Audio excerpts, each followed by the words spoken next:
अऊज़ु बिल्लाहि मिनश्शैतानिर रजीम बिस्मिल्लाहिर रहमानिर रहीम रब्बि इश्रह ली सदरी व यस्सिर ली अमरी वहलुल उक़दतम मिन लिसानी यफ़क़हू क़ौली रब्बि ज़िदनी इल्मा अल्लाहुम्मा अरिनल हक़्क़ हक़्क़न वरज़ुक़ना इत्तिबाअह व अरिनल बातिला बातिलन वरज़ुक़ना इज्तिनाबह आमीन या रब्बल आलमीन। अल्लाहुम्मा तहिर क़ुलूबना मिनन निफ़ाक़ व अअमालना मिनर रिया व अलसिनतना मिनल कज़िब व अयुनना मिनल ख़ियाना फ़इन्नका तअलमु ख़ाइनतल अयुनि व मा तुख़फ़िस सुदूर आमीन या रब्बल आलमीन। बच्चे, हम रिवीजन ऑफ कंसोलिडेशन करने वाले हैं।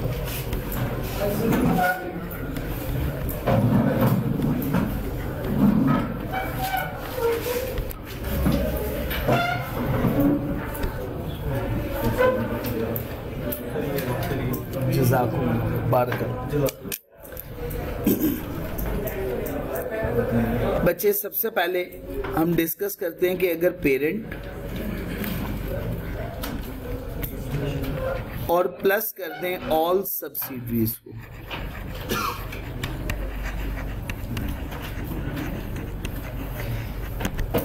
ये कहलाता है ग्रुप।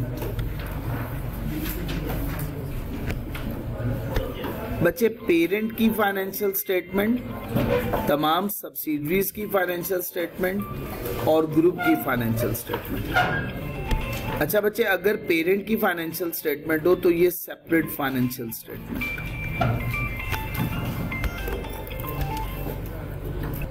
पेरेंट की सेपरेट फाइनेंशियल स्टेटमेंट को बच्चे स्टैंड अलोन फाइनेंशियल स्टेटमेंट भी कहते हैं,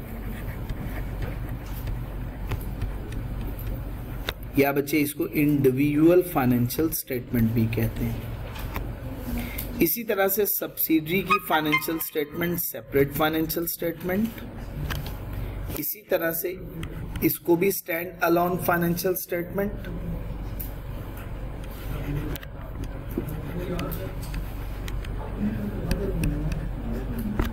या इंडिविजुअल फाइनेंशियल स्टेटमेंट कहते हैं। अच्छा बच्चे, पेरेंट और सब्सिडरी की फाइनेंशियल स्टेटमेंट को जब कंबाइन कर दिया जाए तो इसे कहते हैं consolidated financial statement.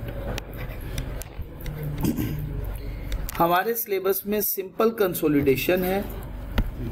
Simple consolidation का मतलब है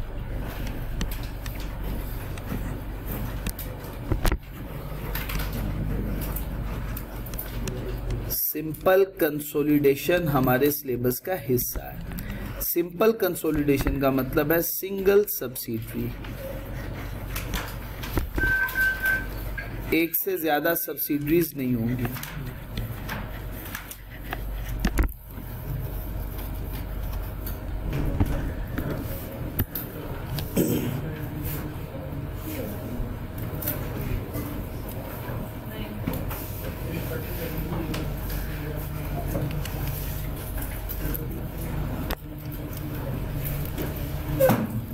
बच्चे, कंसोलिडेशन के लिए, सिंपल कंसोलिडेशन के लिए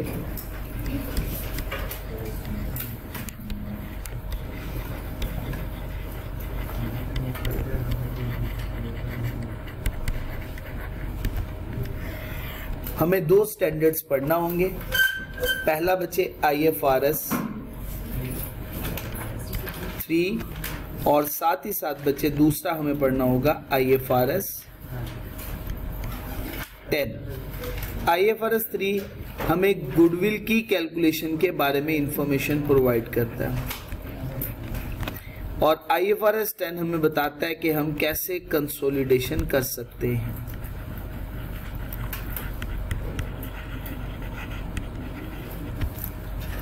अगर हम बात शुरू करें IFRS 3 की, IFRS 3 के सबसे पहला स्टेप है आइडेंटिफाई करना है who is the acquirer. Acquirer कौन है?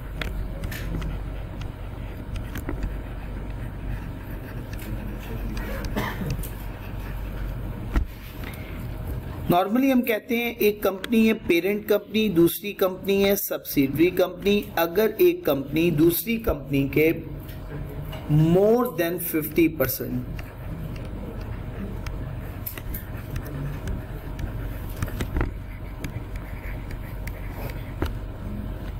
ऑर्डिनरी शेयर्स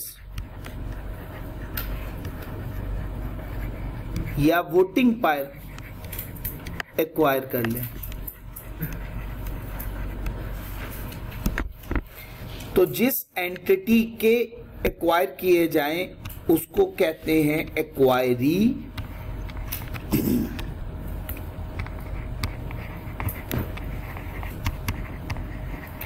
और जो एक्वायर करे उसके लिए हम वर्ड बोलते हैं एक्वायरर।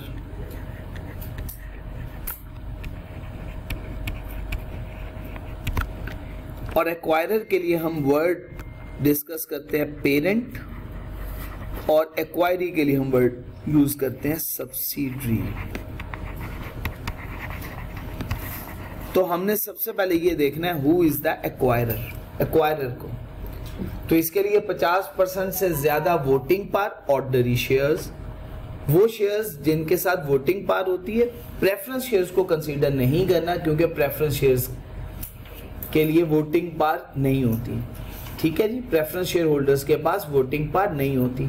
तो जब भी आपने कंट्रोल डिटरमिन करना है, कंट्रोल डिटरमिन करने के लिए आपने देखना है वो शेयर्स जिनके साथ वोटिंग पावर मौजूद होगी या वो शेयर होल्डर्स जिनके पास वोटिंग पावर मौजूद है उनके ही शेयर्स को आपने कंसीडर करना है। और 50% से ज्यादा अगर आपके पास राइट मौजूद है कि आप डायरेक्टर्स अपॉइंट कर सकते हो, तब भी हम कह सकते हैं कि एक कंपनी दूसरी कंपनी को कंट्रोल कर रही है। तो पहला स्टेप होता है हु इज द एक्वायरर, हमने ये डिटरमिन करना है एक्वायरर कौन है। दूसरा स्टेप होगा step 2, determine the date of acquisition.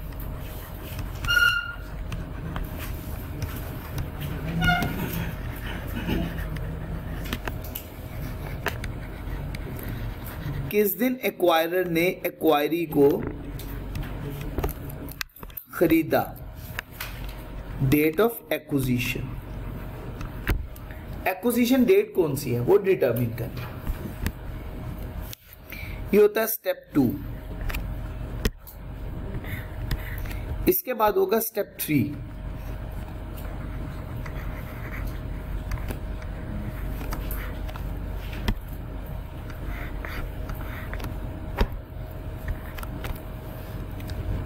Step 3 के अंदर हम क्या करते हैं, determine the fair value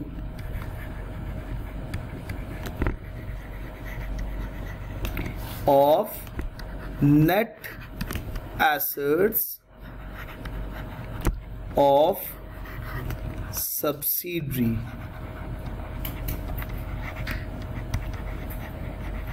at acquisition date। हमने फेयर वैल्यू डिटरमिन करनी है नेट एसेट्स की eight acquisition date.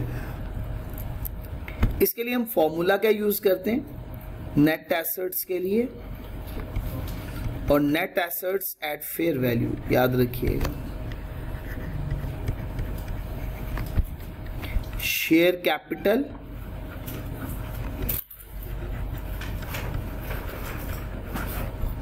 Plus share premium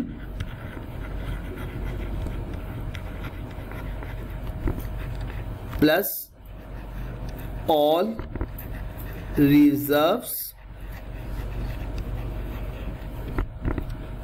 plus fair value adjustment.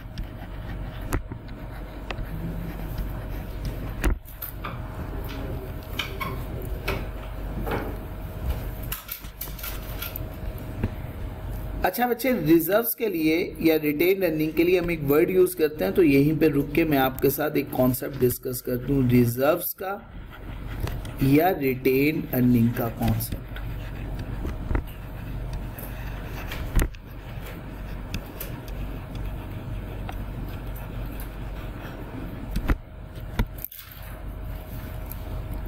Reserves या रिटेन्ड अर्निंग्स को हम बाइफरकेट करते हैं दो तरह से। एक कहलाते हैं प्री एक्विजिशन रिजर्व्स और दूसरे बच्चे कहलाते हैं post acquisition reserves.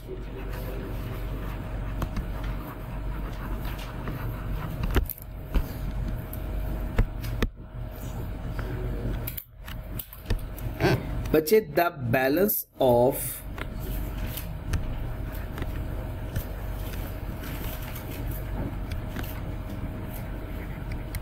retained earnings at acquisition date। Acquisition date पे जो रिटेन्ड अर्निंग का बैलेंस होगा वो कहलाएगा pre acquisition reserves.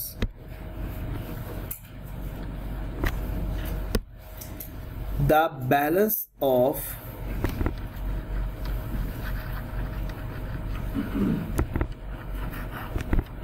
retained earnings, the balance of retained earnings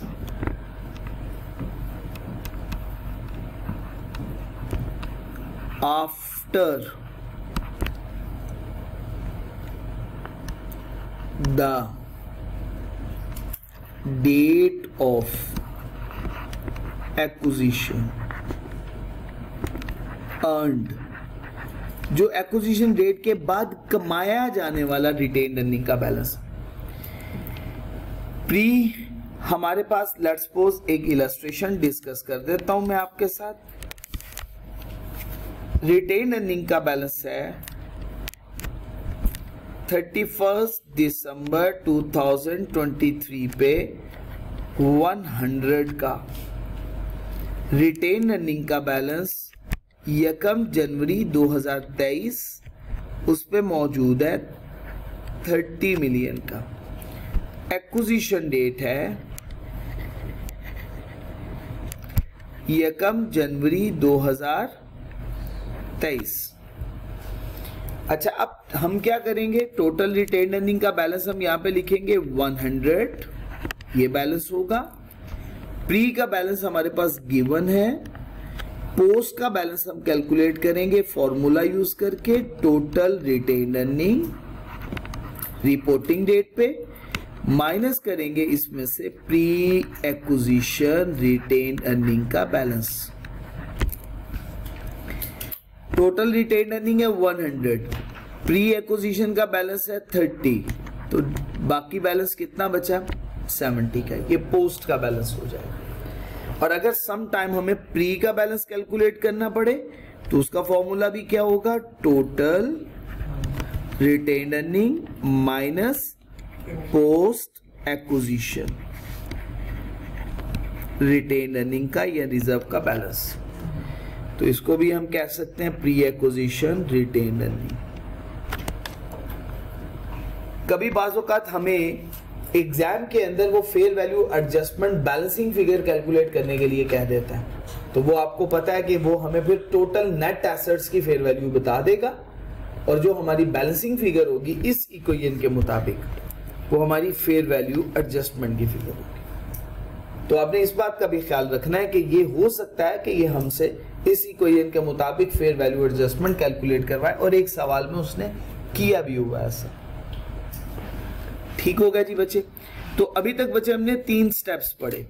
अच्छा, अब यहां पे एक बात और ऐड कर लीजिएगा, determine the fair value of net assets of subsidiary at acquisition date and non controlling interest also.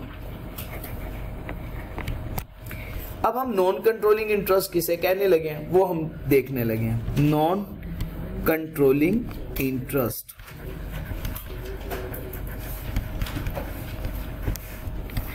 जिसका हम एब्रीवेशन यूज करते हैं NCI, non controlling interest NCI। बच्चे लेट्स सपोज एक कंपनी है सब्सिडरी, उसका शेयर कैपिटल है 100,000 का। इसमें से पेरेंट ने एक्वायर किया हुआ है, पेरेंट ने सब्सिडरी को एक्वायर किया हुआ है 80,000।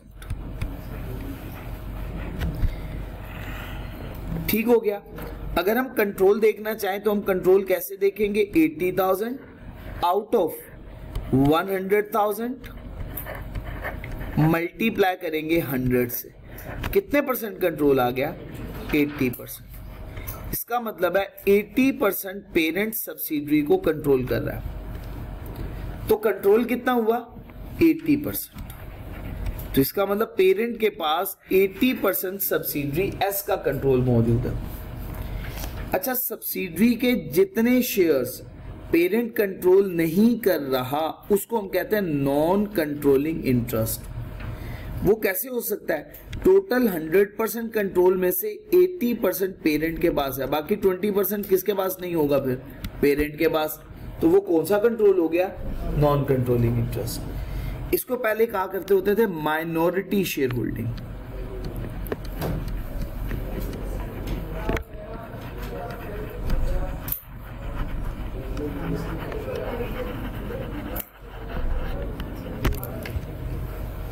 ठीक हो गया जी बच्चे। तो बच्चे सब्सिडरी को 80% कौन कंट्रोल कर रहा है? पेरेंट। और 20% बच्चे नॉन कंट्रोलिंग इंटरेस्ट एनसीआई। यहां तक कोई कंफ्यूजन तो नहीं है? ये एनसीआई का पोर्शन हमने पढ़ लिया। इसके बाद इसका बच्चे लास्ट वन स्टेप है, स्टेप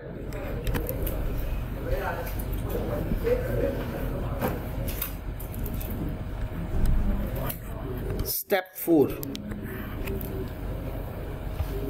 अब हम स्टेप 4 पढ़ने वाले हैं। स्टेप 4 है बच्चे कैलकुलेट करें गुडविल।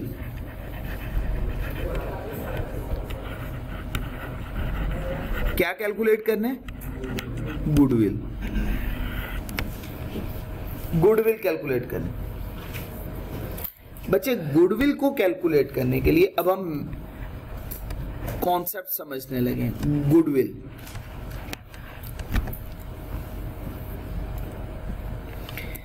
गुडविल को कैलकुलेट करने के दो मेथड्स हैं। फर्स्ट मेथड कहलाता है proportionate method.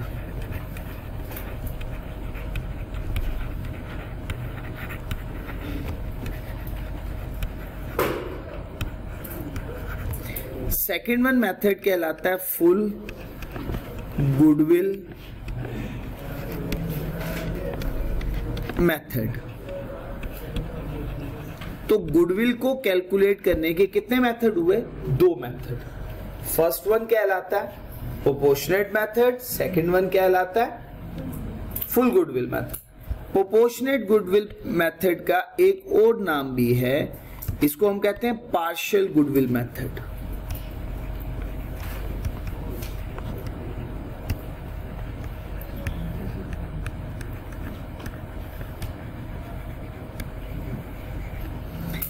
On the other hand full goodwill method का भी एक दूसरा नाम है, इसको हम कहते हैं fair value method.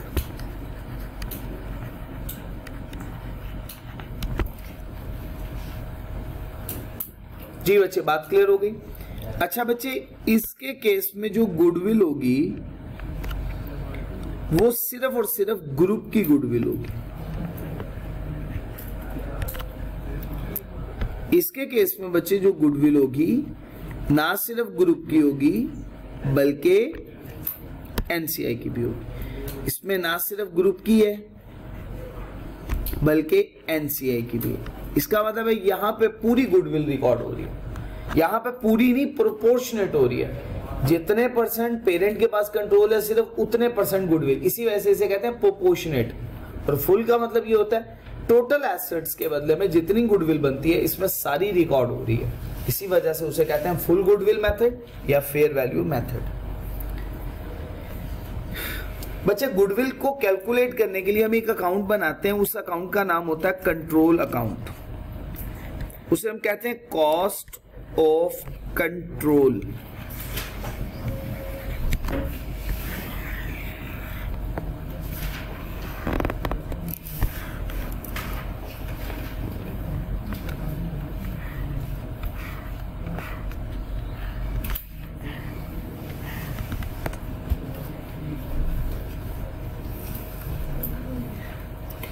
Cost of control के लिए बच्चे हम यहां पे लिखेंगे सबसे पहले cost of investment,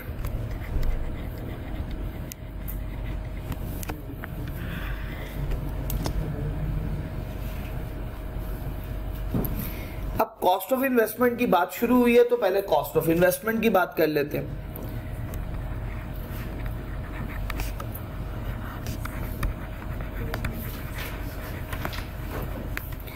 cost of investment या इसे कहते हैं forms of consideration.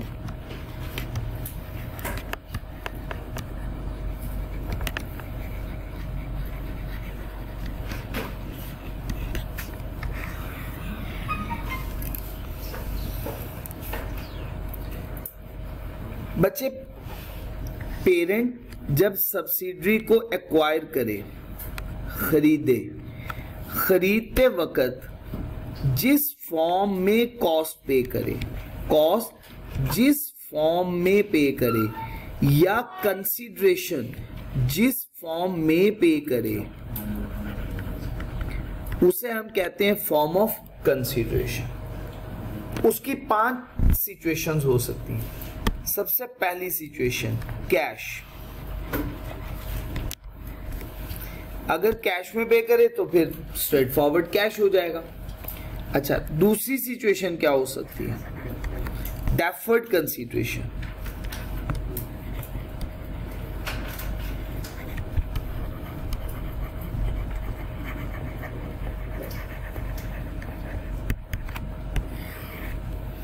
Deferred consideration के लिए हमें एक फॉर्मूला यूज करना पड़ता है।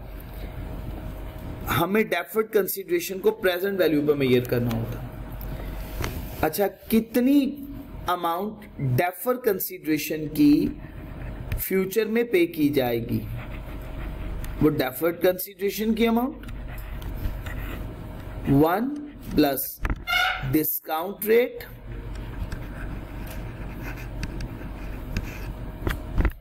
Minus period. तो हम इसके लिए फॉर्मूला यूज करते हैं प्रेजेंट वैल्यू डेफर्ड कंसीडरेशन की amount into 1 plus IR minus N।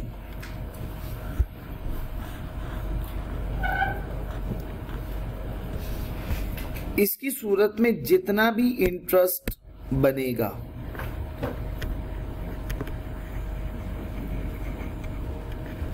या इसको हम कहते हैं अनवाइंडिंग कॉस्ट,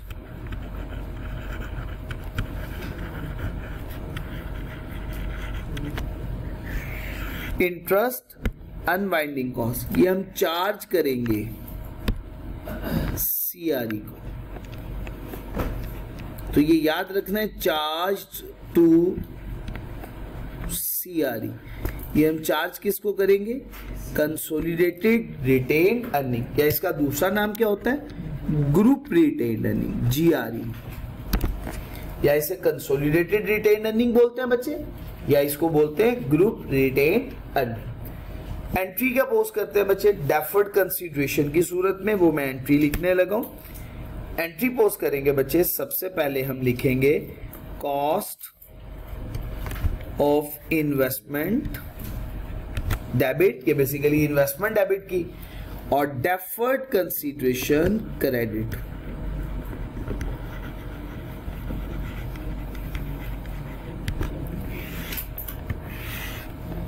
एनालिसिस क्या हुआ? एक तरफ एसेट और दूसरी तरफ लायबिलिटी। अनवाइंडिंग कॉस्ट के लिए हम क्या एंट्री पोस्ट करेंगे? CRE डेबिट और डेफर्ड कंसीडरेशन क्रेडिट।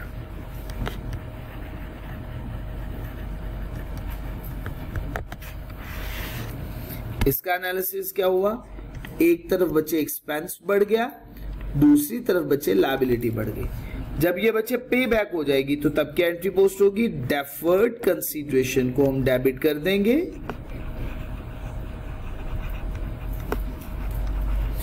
और बैंक को क्रेडिट कर देंगे।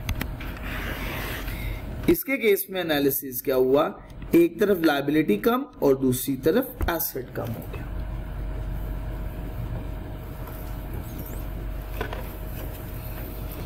अभी तक हमने फॉर्म्स ऑफ कंसीडरेशन में दो फॉर्म्स ऑफ कंसीडरेशन पढ़ी हैं। फर्स्ट वन कैश, दूसरी डेफर्ड कंसीडरेशन।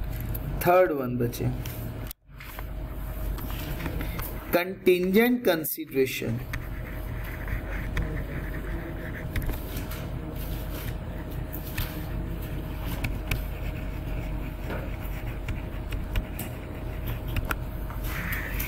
कंटिंजेंट कंसीडरेशन याद रखना, ये कंडीशनल कंसीडरेशन होती है।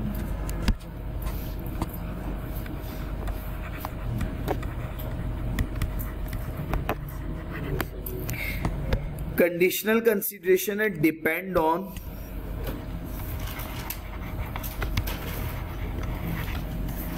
फ्यूचर। किस पर डिपेंड करती है? Future. Depend on future. Contingent consideration, conditional consideration, depend on future. इसको हम जब भी रिकॉर्ड करेंगे, इसको कंटिंजेंट कंसीडरेशन को जब भी हम रिकॉर्ड करेंगे एट फेयर वैल्यू रिकॉर्ड करेंगे।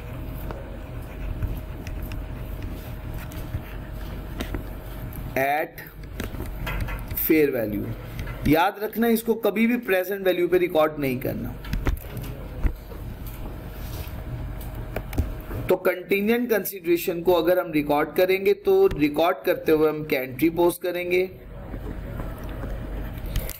रिकॉर्ड करते हुए हम एंट्री पोस्ट करेंगे, इन्वेस्टमेंट को डेबिट करेंगे और कंटिंजेंट कंसीडरेशन को क्रेडिट कर देंगे।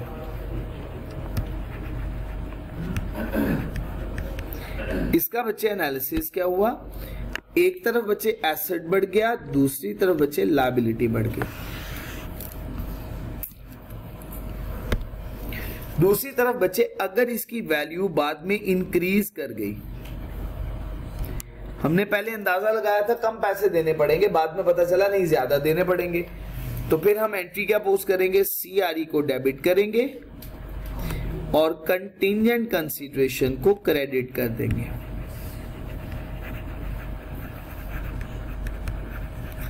जी बच्चे, इसका एनालिसिस क्या होगा? बच्चे एक तरफ एक्सपेंस बढ़ गया, दूसरी तरफ बच्चे लायबिलिटी बढ़ गई। और बच्चे अगर इसकी वैल्यू डिक्रीज हो गई, कम हो गई, तब क्या एंट्री पोस्ट करेंगे? कंटिंजेंट कंसीडरेशन को डेबिट करेंगे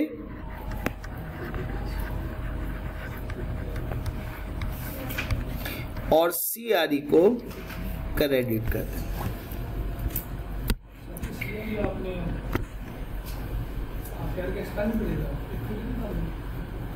किसकी? इक्विटी। इन्वेस्टमेंट है ना, इन्वेस्टमेंट। उसने इन्वेस्टमेंट की हुई, इन्वेस्टमेंट तो इक्विटी नहीं होती। हाँ, इन्वेस्टमेंट इन इक्विटी, किसी कंपनी के शेयर्स में इन्वेस्टमेंट किया तो इसका मतलब ये तो नहीं कि उसके शेयर्स कम हो गए, उसके शेयर्स तो वही लेगी। हम यहाँ पे बात कर रहे हैं कि जैसे फॉर एग्जांपल पेरेंट और सब्सिडरी में आपस में निगोशिएशन चल रही है। पेरेंट ने कहा 120 रुपए पे करूंगा, सब्सिडरी कह रही है 150 रुपए। पेरेंट ने कहा ठीक है 30 मिलियन मजीद और दे दूंगा लेकिन प्रॉफिट होने पे। अब ये कंडीशन किस चीज पर डिपेंड कर रही है? अगर प्रॉफिट हुआ तो मजीद 30 मिलियन दिया जाएगा, नहीं हुआ तो नहीं दिया जाएगा। ये भी तो हो सकता है वो कह दे कि मैं ठीक है 150 मिलियन देने के लिए तैयार हूं, लिख लेते, लेकिन अगर 2 साल प्रॉफिट ना हुआ तो फिर मैं 120 ही दूंगा, तो फिर इसकी वैल्यू कम हो गई। कंटिंजेंट कंसीडरेशन की वैल्यू अगर कम होगी तो क्या होगा? इसकी सूरत में CRE कम हो जाएगा, या एक्सपेंस या इनकम बढ़ जाएगी। तो एनालिसिस क्या हुआ बच्चे? एक तरफ लायबिलिटी कम हो गई, दूसरी तरफ एक्सपेंस कम या इनकम बढ़ गई। तो फॉर्म्स ऑफ कंसीडरेशन में third form of consideration contingent consideration. अच्छा बच्चे, fourth one non current assets.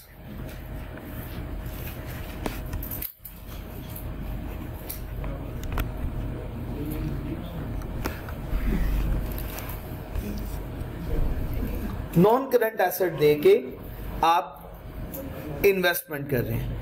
याद रखिएगा नॉन करंट एसेट्स की सूरत में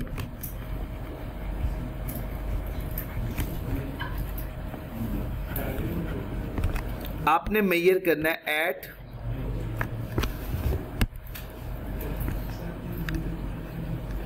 फेयर वैल्यू।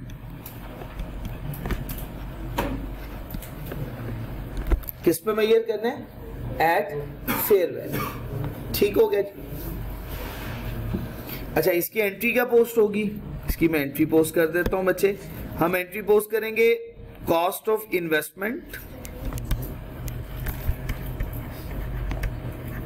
बेसिकली इन्वेस्टमेंट ही है ना, तो ये सिर्फ इन्वेस्टमेंट भी लिखा जा सकता है, इन्वेस्टमेंट। और क्रेडिट बच्चे नॉन करंट एसेट।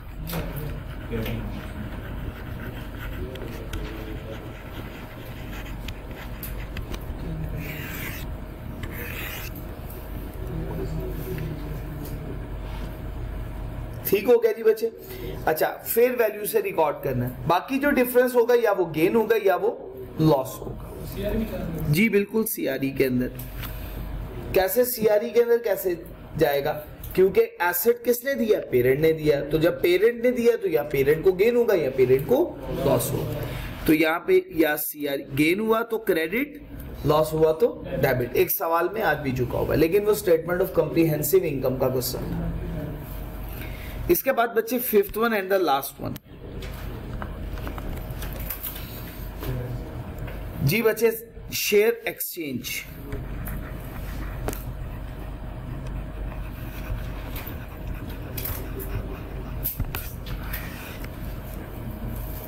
पेरेंट अपनी कंपनी के शेयर्स इशू करके सब्सिडरी के शेयर्स बाय कर रहा है, शेयर एक्सचेंज। तो उसके लिए हमने आपके साथ डिस्कस किया था जितने नंबर ऑफ शेयर्स, तो उसके लिए मैंने एक फॉर्मूला बना दिया था आप लोगों को समझाने के लिए कि कॉस्ट ऑफ इन्वेस्टमेंट कैसे कैलकुलेट करनी है। उसके लिए हमने कहा था number of shares of subsidiary, यही है ना, number of shares of subsidiary. अच्छा, अब ये नंबर ऑफ शेयर्स, अगर शेयर कैपिटल हुआ तो पर शेयर वैल्यू से डिवाइड कर दीजिए। जैसे अगर 100 मिलियन शेयर कैपिटल है तो डिवाइड किसे करेंगे? एक शेयर 10 रुपए का या 100 रुपीज का, तो नंबर ऑफ शेयर्स कैलकुलेट हो जाएंगे। मल्टीप्लाई करना है। पेरेंट अपने कितने शेयर इशू कर रहा है? पेरेंट के शेयर कितने होंगे और डिवाइडेड बाय सब्सिडरी के शेयर के बदले में। हर सब्सिडरी के इतने शेयर्स के बदले में पेरेंट अपने इतने शेयर्स इशू कर रहा है। जैसे एक शेयर इशू करेंगे हर 4 शेयर्स के बदले में। Multiply by percentage of control, कितने परसेंट कंट्रोल एक्वायर किया जा रहा है। क्योंकि सब्सिडरी के अगर 100% शेयर एक्वायर नहीं किए जा रहे तो फिर परसेंटेज अप्लाई करनी पड़ेगी, 80%, 90%, 95%, जितने परसेंट भी। मल्टीप्लाई करना है प्राइस ऑफ पीस शेयर पर शेयर। पी के पर शेयर वैल्यू को से मल्टीप्लाई करना है। याद रखिएगा, यहां पे शेयर जो लिया जाएगा वो प्राइस जो यूज की जाएगी वो किसके शेयर की जाएगी? पेरेंट के शेयर की प्राइस, पर शेयर प्राइस ली जाएगी। तो बच्चे ये आपने शेयर एक्सचेंज के लिए यूज करना है। बात क्लियर हो गई? अच्छा बच्चे, इसके लिए एंट्री क्या होगी? इन्वेस्टमेंट को डेबिट करेंगे, शेयर कैपिटल को बच्चे क्रेडिट, शेयर प्रीमियम को बच्चे क्रेडिट।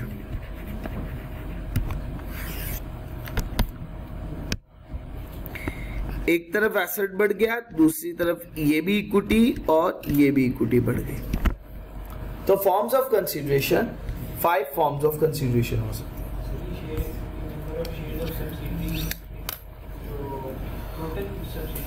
टोटल शेयर्स, अगर तो आप पेरेंट में जितने एक्वायर कर रहे हैं फिर परसेंटेज ये नहीं आएगी। मैं रिपीट करता हूं, सब्सिडरी का टोटल शेयर कैपिटल अगर गिवन हुआ तो फिर आपने ये फॉर्मूला यूज करना। अगर उसने बता दिया कि पेरेंट सब्सिडरी के 80,000 शेयर खरीद रहा है, टोटल उसका 100 शेयर्स है, तो हमारे पास 2 तरीके हैं।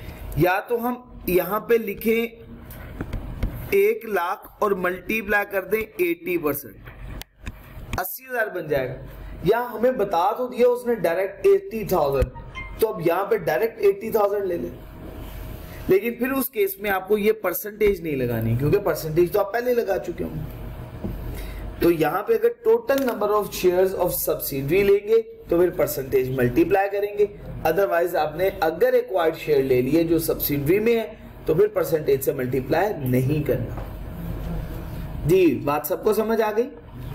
अच्छा जी, कॉस्ट ऑफ कंट्रोल का अकाउंट बनाने लगा। जी बच्चे, कॉस्ट ऑफ कंट्रोल का अकाउंट देखिए। कॉस्ट ऑफ इन्वेस्टमेंट, सब्सिडरी का शेयर कैपिटल, सब्सिडरी का शेयर प्रीमियम, उसके बाद प्री एक्विजिशन रिजर्व्स, इसके अलावा कोई और एडजस्टमेंट अगर है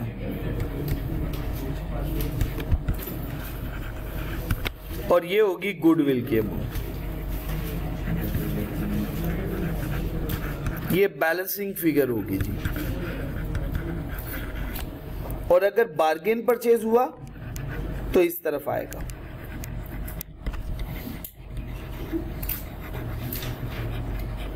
इसको हम नेगेटिव गुडविल भी कहते हैं। लेकिन एक बात याद रखिएगा, या गुडविल होगी या बार्गेन परचेज। ऐसा पॉसिबल नहीं है कि दोनों की वैल्यूज आ जाए, गुडविल की भी आ जाए और बार्गेन परचेज की भी आ जाए, ऐसा पॉसिबल।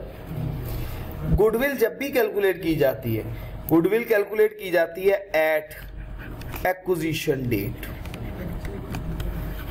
गुडविल जब भी कैलकुलेट की जाती है किस डेट पे? Eight acquisition date. गुडविल पे आपको पता है इंपेयरमेंट लॉस हम हर साल रिव्यू करेंगे, इस पे अमोर्टाइजेशन नहीं होती। क्यों अमोर्टाइजेशन नहीं होती?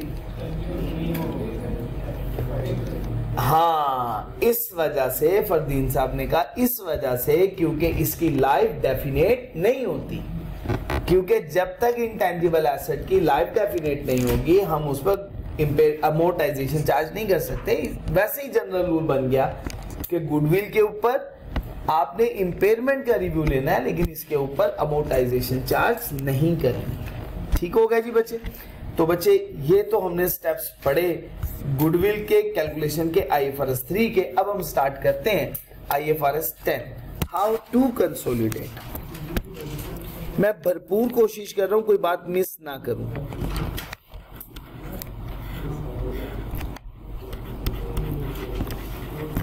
लेकिन अगर आप लोगों को कोई बात समझ में नहीं आती आप उसी वक्त पूछ सकते हैं।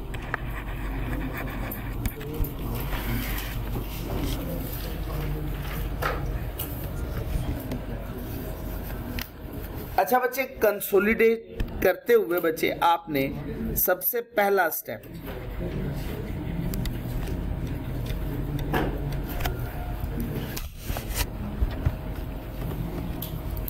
आपने बच्चे ऐड करना है लाइन आइटम्स। लाइन आइटम्स को आपने क्या कर देना है? ऐड करना। फॉर एग्जाम्पल अगर इन्वेंट्री है तो पेरेंट प्लस सब्सिडरी, ये आपकी फिगर आ जाएगी। इसी तरह से प्रॉपर्टी प्लांट एंड इक्विपमेंट है तो पेरेंट प्लस सब्सिडरी, ये आपने टोटल कर लेना। इसी तरह से ट्रेड रिसीवेबल है तो आपने पेरेंट प्लस सब्सिडरी के फिगर का टोटल कर लेना। अच्छा बच्चे, ऐड करना है लाइन आइटम्स को। याद रखना है ऐड क्या करना है? लाइन आइटम्स को। लाइन आइटम्स को ऐड करना।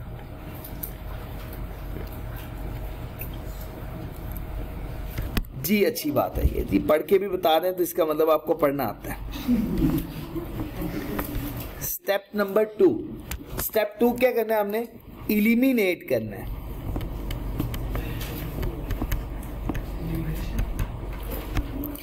इलिमिनेट करना है अमाउंट ऑफ इन्वेस्टमेंट को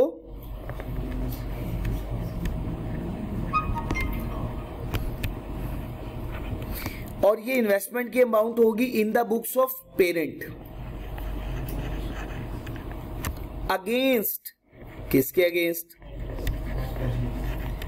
नेट एसेट्स के, शाबाश। और नेट एसेट्स किसकी किताब में मौजूद है? सब्सिडरी की। बिल्कुल ठीक हो गया जी, शाबाश। और ये सारी हरकत आपने किस डेट पे करनी है? At acquisition date. और साथ ही साथ जब रिपोर्टिंग डेट पे आप करते हैं ना, तो उस पे करते हैं, ठीक है ना। लेकिन आपको पता है एक्विजिशन डेट का बैलेंस हम लेते हैं, इसी वजह से यहां पे ये लिखा जाता था एक्विजिशन डेट। लेकिन ये मतलब नहीं है रिपोर्टिंग डेट, रिपोर्टिंग जो फाइनेंशियल स्टेटमेंट बन रही है कंसोलिडेटेड, क्या consolidated financial statement acquisition date पे बन जाएगी? नहीं, ये बात नहीं हम बोल रहे। हम ये कह रहे हैं कि एक्विजिशन डेट पे जो बैलेंस है वो आपने एलिमिनेट करना है। बाकी आपको पता है सब्सिडरी का शेयर कैपिटल का बैलेंस तो रिपोर्ट होता ही नहीं, शेयर प्रीमियम का बैलेंस भी रिपोर्ट होता नहीं, वो सिर्फ किसका रिपोर्ट होना है? पेरेंट का रिपोर्ट होना है, ठीक है। और रिटेन अर्निंग प्री एक्विजिशन का बैलेंस, उसके बदले में हम कॉस्ट पे करेंगे, और उसके बाद वाली जो होगी वो हम उसको कंसोलिडेटेड रिटेन अर्निंग में ट्रांसफर करते हैं। ठीक होगा जी बच्चे? यहां तक बच्चे बात क्लियर हो गई? यहां तक कोई मुश्किल बात? और इसके साथ आती है फिर एडजस्टमेंट्स। थर्ड वन स्टेप होगा adjustment. One by one adjustment की तरफ आने लगा हूं मैं, लेकिन उससे पहले एक बात जरा समझ लें। हम कंसोलिडेशन या कोई कंसोलिडेटेड फाइनेंशियल स्टेटमेंट को बनाने के मुख्तलिफ मेथड, एक मेथड यूज होता है अकाउंट मेथड जो हम फॉलो करेंगे, एक मेथड होता है स्टेटमेंट मेथड, इसके अलावा कॉलमर फॉर्मेट भी आता है, बहुत सारे हैं कंसोलिडेशन बनाने के। हम अकाउंट मेथड इस वजह से यूज करते हैं, लेकिन गो के ये थोड़ा सा कॉम्प्लेक्स भी है, थोड़ा सा डिफिकल्ट समझा जाता है, इसके साथ ही साथ इस पर टाइम भी थोड़ा सा ज्यादा लगता है। लेकिन ये मेथड क्यों फॉलो करते हैं? क्योंकि ये हमारा डबल एंट्री सिस्टम को फॉलो करता है। हमें किसी भी स्टेज पर फिर प्रॉब्लम नहीं होती, हम कॉन्सेप्चुअली डबल एंट्री पोस्ट कर सकते हैं। स्टेटमेंट मेथड में प्योरली रट्टा लग जाएगा, ये चीज हमने यहाँ पे लिखनी, ये हमने चीज यहाँ पे लिखनी, बस उसके बाद उस पर परसेंटेज अप्लाई कर देते, तो वो डबल एंट्री सिस्टम को ज्यादातर फॉलो नहीं कर पाता। तो मैं ये नहीं कि उसके अपने फायदे भी हैं, बड़ा इजी मेथड है, बहुत कम टाइम टेकिंग है, तो हम यहाँ पे समझेंगे अकाउंट मेथड से बातें। तो स्टार्ट कर रहे हैं हम account method. One by one बच्चे एडजस्टमेंट स्टार्ट करने लगे। सबसे पहली adjustment fair value adjustment.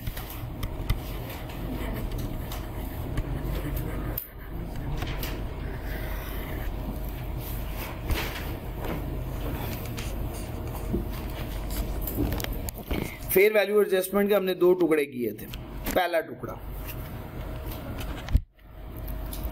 Subsidiary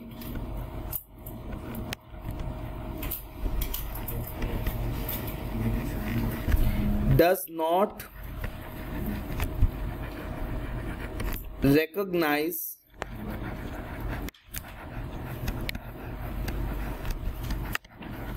the fair value subsequently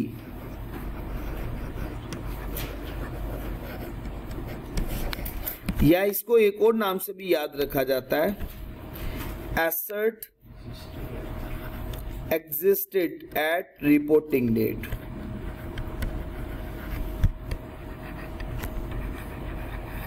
asset exist कर रहा है रिपोर्टिंग डेट पे। ठीक हो गया? अच्छा, दो तरह के एसेट हो सकते हैं, या तो डेप्रिशिएटिंग एसेट हो सकता है, या एसेट हो सकता है नॉन डेप्रिशिएटिंग।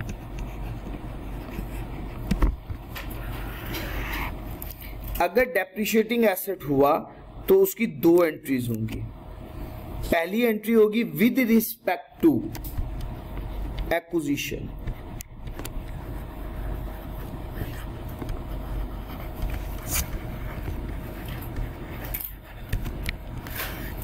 हम इसकी क्या एंट्री पोस्ट करेंगे? हम एंट्री पोस्ट करेंगे एसेट को डेबिट करेंगे।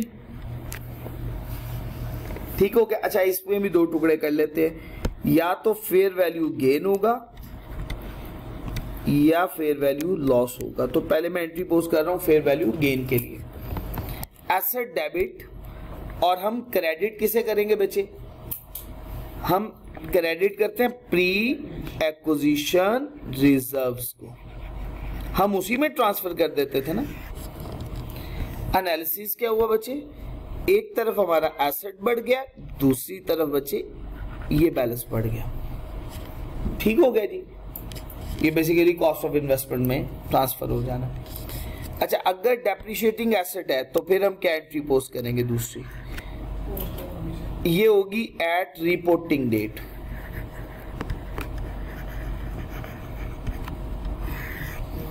रिपोर्टिंग डेट पे बच्चे हम एंट्री पोस्ट करेंगे, पोस्ट एक्विजिशन रिजर्व्स को डेबिट कर देंगे और क्रेडिट कर देंगे बच्चे एसेट को। बच्चे इसका एनालिसिस क्या होगा, एक तरफ इक्विटी का बैलेंस और दूसरी तरफ एसेट का बैलेंस।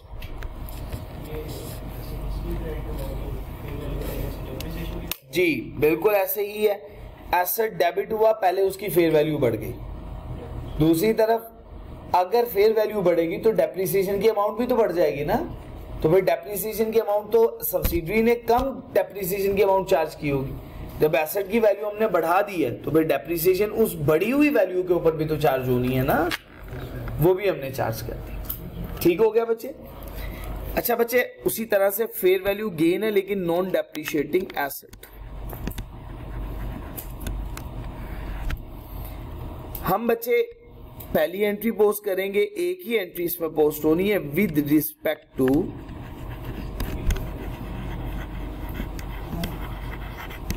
एक्विजिशन। एक्विजिशन के हवाले से क्या बच्चे एंट्री पोस्ट करेंगे, एसेट डेबिट और बच्चे क्रेडिट किसे करेंगे, प्री एक्विजिशन रिजर्व्स को। बच्चे इसका एनालिसिस क्या हुआ, एक तरफ एसेट बढ़ गया और दूसरी तरफ नेट एसेट्स का बैलेंस बढ़ गया। कोई मुश्किल बात तो नहीं है बच्चे, यहां तक सब बातें क्लियर है। अच्छा बच्चे, अगर फेयर वैल्यू लॉस हो जाए तो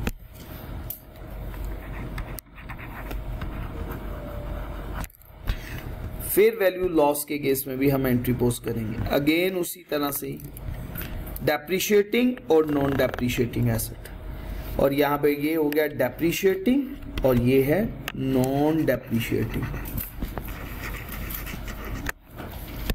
अगेन बच्चे इसकी दो एंट्रीज होंगी विद रिस्पेक्ट टू या एट एक्विजिशन डेट, एक ही बात है, एक्विजिशन डेट पे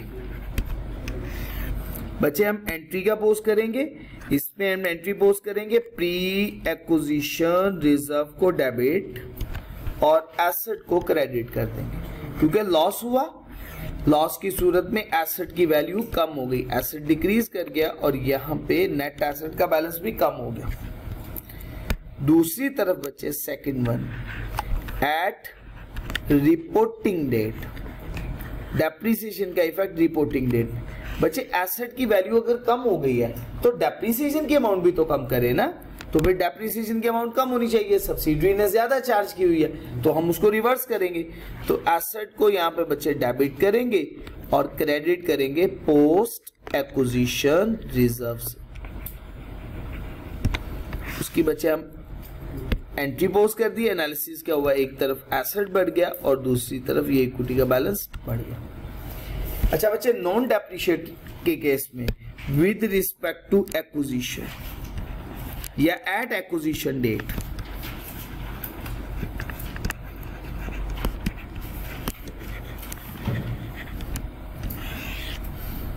बच्चे हम इसकी एंट्री क्या पोस्ट करेंगे, इसमें सिर्फ एक एंट्री पोस्ट होनी है, डेप्रिसिएशन की एंट्री इस केस में पोस्ट नहीं होगी। हम डेबिट करेंगे प्री एक्विजिशन रिजर्व्स को और क्रेडिट करेंगे बच्चे एसेट को। एनालिसिस क्या हुआ बच्चे, इक्विटी का बैलेंस कम, एसेट का बैलेंस भी कम हो गया। तो हमने फेयर वैल्यू एडजस्टमेंट पहले वाली सॉल्व कर दी। अगर सब्सिडरी ने सब्सीक्वेंटली फेयर वैल्यू एडजस्टमेंट को रिकॉर्ड नहीं किया या एसेट रिपोर्टिंग डेट पे एग्जिस्ट करता है। अच्छा बच्चे, अगर इसके बी पार्ट को डिस्कस करना चाहें, हम इसे कहेंगे asset does not exist at reporting date, अगर रिपोर्टिंग डेट पे देखा जाए एसेट एग्जिस्ट नहीं करता, asset does not exist at reporting date, asset reporting date पे एग्जिस्ट नहीं करता, या बच्चे हम ये भी तो कह सकते हैं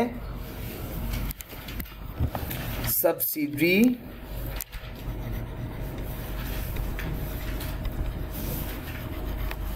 has recognized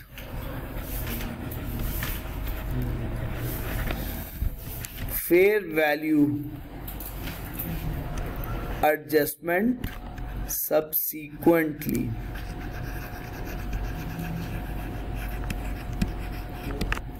सब्सिडरी ने सब्सिक्वेंटली फेयर वैल्यू एडजस्टमेंट को रिकॉर्ड कर लिया। अब इसके केस में चाहे डेप्रिशिएटिंग हो चाहे नॉन डेप्रिशिएटिंग हो, एक एक एंट्री पोस्ट होगी, और इसके केस में कोई फर्क नहीं होगा, चाहे डेप्रिशिएटिंग हो चाहे नॉन डेप्रिशिएटिंग। तो डेप्रिशिएटिंग एंड नॉन डेप्रिशिएटिंग एक ही एंट्री पोस्ट होनी है। अच्छा बच्चे, अगर तो फेयर वैल्यू गेन है तो बच्चे फेयर वैल्यू गेन के केस में हम एंट्री का पोस्ट करेंगे, पोस्ट एक्विजिशन रिजर्व्स को डेबिट करेंगे और बच्चे प्री एक्विजिशन रिजर्व को क्रेडिट कर देंगे। ठीक हो गया जी बच्चे। ऑन द अदर हैंड, अगर बच्चे फेयर वैल्यू लॉस हुआ तो फिर बच्चे क्या एंट्री पोस्ट होगी, प्री एक्विजिशन रिजर्व, इसको डेबिट करेंगे और क्रेडिट करेंगे बच्चे पोस्ट एक्विजिशन रिजर्व। ठीक हो गया। चाहे डेप्रिशिएटिंग हो चाहे नॉन डेप्रिशिएटिंग हो, एंट्री एक एक पोस्ट होनी है। फेयर वैल्यू गेन के केस में पोस्ट टू प्री, और फेयर वैल्यू लॉस के केस में प्री टू पोस्ट।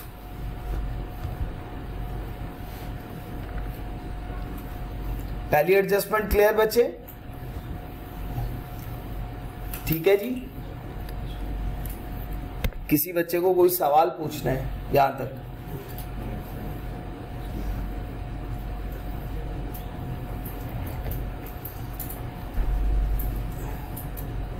जी दिल साहब, समझ आ रही है? दिल साहब इनको बाहर से बुलाइएगा, अफजल साहब को। अच्छा बच्चे, सेकंड एडजस्टमेंट,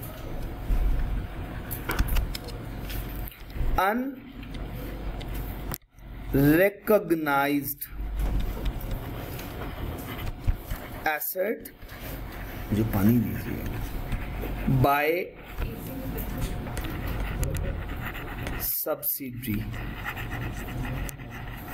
सब्सिडरी ने अगर अपनी किताबों में किसी एसेट को रिकॉर्ड ही नहीं किया, हो सकता है किसी स्टैंडर्ड ने मना किया हुआ हो कि आपने अपनी किताबों में एसेट को रिकॉर्ड नहीं करना।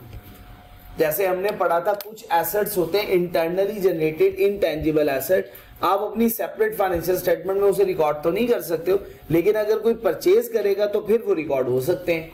याद आ गई बात? Internally generated intangible asset, intangible asset 30 IAS 38 के अंदर ये बात पढ़ी। जैसे हमने ब्रांड पढ़ा, इसी तरह से कस्टमर लिस्ट पढ़ी, याद है ना जी, मेथड्स, पब्लिशिंग टाइटल्स वगैरह, और गुडविल की तो बात हमने पहले ही डिस्कस कर दी। तो अगर रिकॉर्ड नहीं किया हुआ तो रिकॉर्ड करेंगे, तो फिर बच्चे क्या एंट्री पोस्ट करेंगे? एंट्री पोस्ट करेंगे एसेट को डेबिट और क्रेडिट किसे कर देंगे? प्री एक्विजिशन रिजर्व्स को। बच्चे ये एंट्री पोस्ट हो जाएगी एट एक्विजिशन। अच्छा बच्चे, at reporting date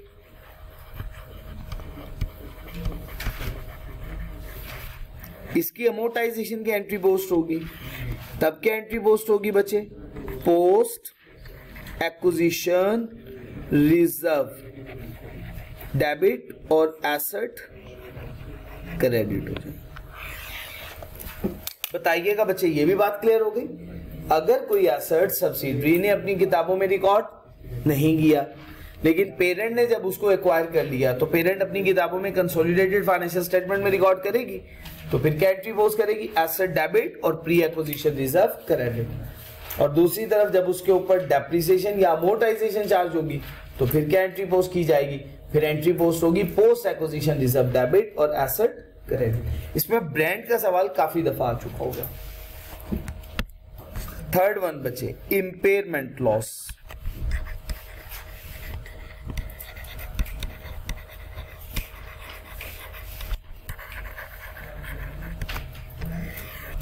impairment loss. अच्छा बच्चे, इंपेयरमेंट लॉस किस पे, इंपेयरमेंट लॉस ऑन गुडविल, याद रखिएगा।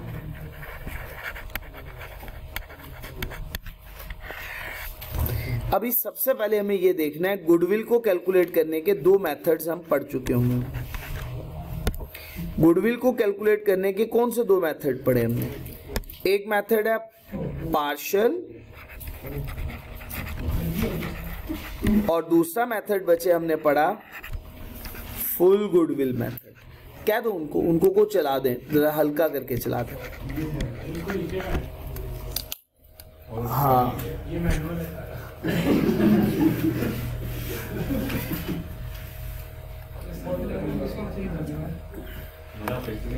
अच्छा बच्चे, अगर पार्शियल गुडविल मेथड हो, अगर पार्शियल गुडविल मेथड है तो पार्शियल गुडविल के अंदर इंपेयरमेंट लॉस आपने सिर्फ किसको चार्ज करना है, सीआरई। इंपेयरमेंट लॉस सिर्फ सीआरई को चार्ज होगा। अगर goodwill method, full goodwill method use हुआ होगा तो सीआरई को भी चार्ज होगा और एनसीआई को भी चार्ज होगा। ठीक हो गया, दोनों को चार्ज करना है, सीआरई को भी और एनसीआई को। और प्रोपोर्शन के हिसाब से, परसेंटेज के हिसाब से आपने चार्ज करना है। पेरेंट जितना कंट्रोल सब्सिडरी को कर रहा है उतने परसेंट आपने सीआरई को चार्ज करना है। जितने परसेंट एनसीआई कंट्रोल कर रहा है उतने परसेंट आपने एनसीआई को चार्ज करना। एंट्री क्या पोस्ट करेंगे, एंट्री पोस्ट हो जाएगी सीआरई डेबिट, एनसीआई डेबिट और गुडविल क्रेडिट, अगर ये फुल गुडविल मेथड हो। और अगर प्रोपोर्शनेट मेथड होगा तो सीआरई डेबिट और गुडविल क्रेडिट।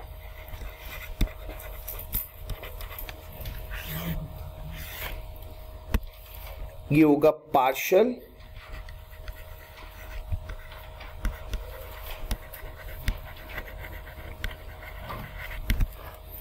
और अगर फुल गुडविल मेथड।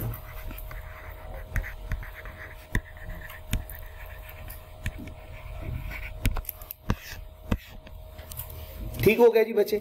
इसके बाद बच्चे फोर्थ वन,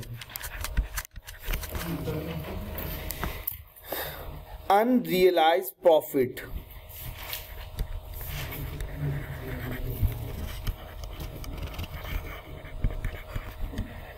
ऑन इन्वेंट्री।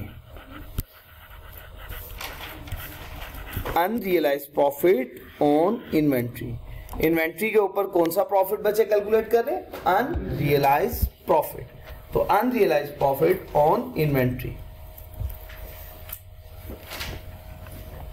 तो बच्चे अनरियलाइज्ड प्रॉफिट का मतलब क्या है, मतलब ये कि पेरेंट ने अगर सब्सिडरी को सामान बेचा, पेरेंट ने अगर सब्सिडरी को सामान बेचा, parent sell goods to subsidiary. दूसरी तरफ क्या होगा, अगर सब्सिडरी ने पेरेंट को सामान बेचा, P to subsidiary, parent to subsidiary और सब्सिडरी टू पेरेंट। तीन बातों का जानना इंतहाई जरूरी है इसके केस में। पहली बात, first one, who is the seller, seller कौन।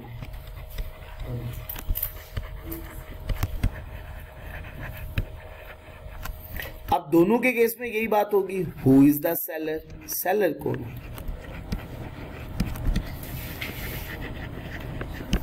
अच्छा बच्चे, दूसरी बात, सेकंड वन होगा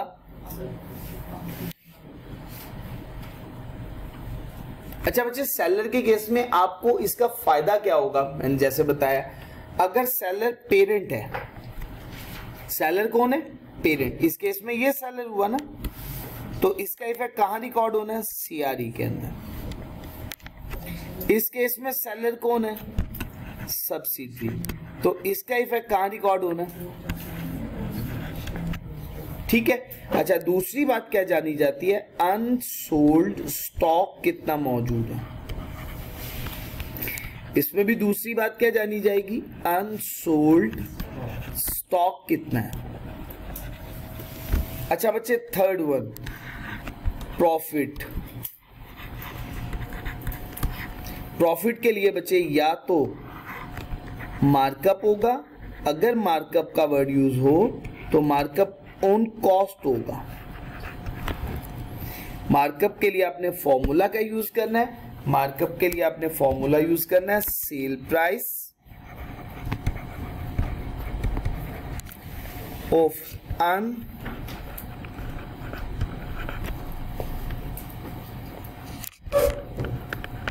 stock divided by 100 plus markup multiply by markup. अच्छा बच्चे, दूसरी सिचुएशन, अगर मार्जिन होगा तो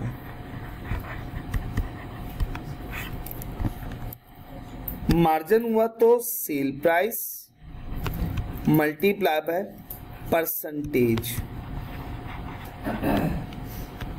ठीक हो गया। मार्जिन के केस में आपने ये फॉर्मूला यूज कर।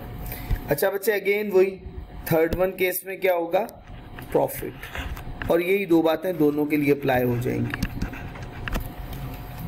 एंट्री देख लीजिएगा, अगर पेरेंट सब्सिडरी को बेच रहा है तो एंट्री पोस्ट होगी, अगर पेरेंट सब्सिडरी को बेच रहा है तो हम एंट्री का पोस्ट करेंगे, सीआरई डेबिट करेंगे और इन्वेंट्री को क्रेडिट कर देंगे। और अगर बच्चे सब्सिडरी पेरेंट को बेच रही है तब क्या बच्चे एंट्री पोस्ट करेंगे, तब हम एंट्री पोस्ट करेंगे पोस्ट एक्विजिशन रिजर्व और क्रेडिट बच्चे कर देंगे इन्वेंट्री को।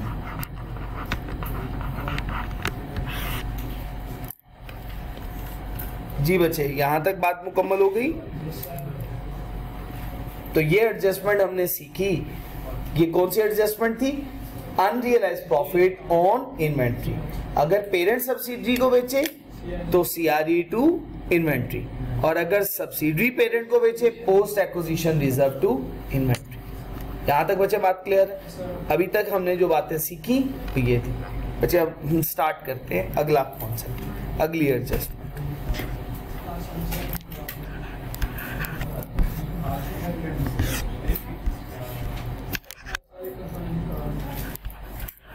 फिफ्थ वन है बच्चे इंट्रा ग्रुप सेल ऑफ, या इंट्रा ग्रुप बैलेंस कर लेते हैं पहले हम। इंट्रा ग्रुप बैलेंस, उसकी इलिमिनेशन। तो हम कहते हैं ना इंट्रा ग्रुप बैलेंस की इलिमिनेशन, तो हम इसे कहते हैं elimination of intra group balance. बच्चे इसके लिए हम एंट्री पोस्ट किया करते थे, पेएबल के बैलेंस को डेबिट किया करते थे, रिसीवेबल के बैलेंस को बच्चे हम क्रेडिट करते,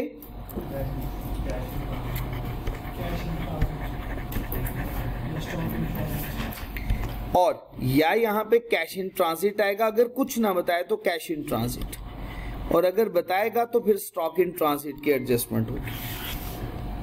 ठीक हो गया। तो या दोनों एंट्रीज हो सकती हैं, पेएबल्स, मैं दूसरी वाली एंट्री भी पोस्ट कर देता हूं, पेएबल डेबिट, इन्वेंट्री इन ट्रांजिट डेबिट,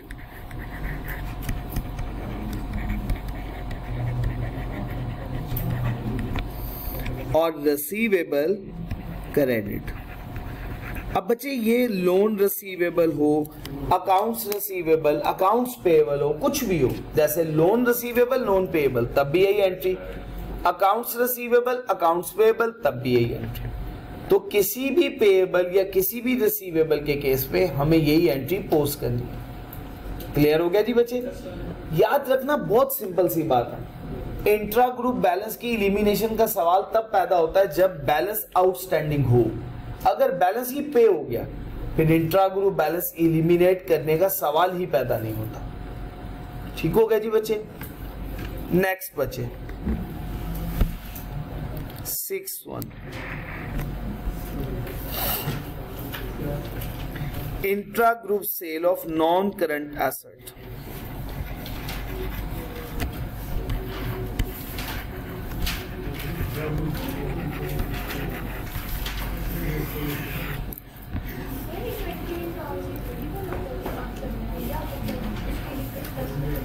क्या हुआ बच्चे? इन्वेंट्री इन ट्रांजिट का बच्चे एक सवाल है, एक सिंपल सी एग्जांपल है। उसमें उसने कहा 5000 की इन्वेंट्री आपने खरीदी है लेकिन अभी तक आपको रिसीव नहीं हुई, और पेएबल और रिसीवेबल। अब जैसे उसने तो भिजवा दिया सामान, उसने तो एंट्री पोस्ट कर दी, उसने अपनी लिखी सेल भी और रिसीवेबल, लेकिन हमें अभी तक इन्वेंट्री मिली नहीं, हमने पेएबल भी रिकॉर्ड नहीं किया, इन्वेंट्री भी रिकॉर्ड नहीं की। तो पहले हमें अपना पेएबल रिकॉर्ड करना था परचेज के साथ, फिर उसके बाद हमें इंट्रा ग्रुप बैलेंस, वो उसमें जो अनरियलाइज्ड प्रॉफिट था वो इलिमिनेट करना था। ठीक हो गया? इंट्रा ग्रुप बैलेंस भी इलिमिनेट करना, तो वो दोनों हैं, मैं रेफर करवा दूंगा आपको। अगर आपके पास आज किताब है तो मैं भी रेफर करवा दूंगा। अच्छा बच्चे, आऊज़ु बिल्लाहि मिनश शैतानिर रजीम, बिस्मिल्लाहिर रहमानिर रहीम। इंट्रा ग्रुप सेल के लिए पहले हम वर्किंग करते हैं। कॉस्ट की अमाउंट, इधर तवज्जो करो हमजा साहब इधर तवज्जो करें, इसमें से माइनस करनी है एक्यूमुलेटेड डेप्रिसिएशन की अमाउंट। अच्छा याद रखिएगा, एक्यूमुलेटेड डेप्रिसिएशन होगी फ्रॉम परचेज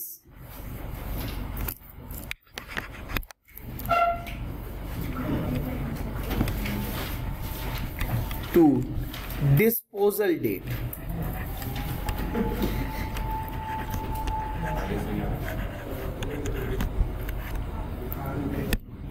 ये माइनस करनी है बच्चे, ये अमाउंट होगी बच्चे कैरिंग अमाउंट। इसके बाद बच्चे आपने लेनी है सेल प्राइस इसकी। इन दोनों के दरमियान का डिफरेंस बच्चे या तो गेन होगा या लॉस होगा। अगर पॉजिटिव में आ जाए तो गेन, नेगेटिव में हो तो लॉस। इसमें से बच्चे आपने माइनस करनी है डेप्रिसिएशन की अमाउंट, और डेप्रिसिएशन की अमाउंट होगी from disposal to reporting date. Disposal की डेट से लेकर रिपोर्टिंग डेट तक आपने कंसीडर करना।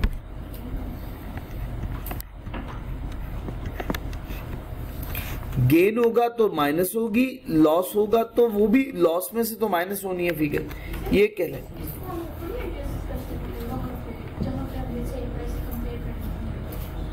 क्या हुआ बच्चे?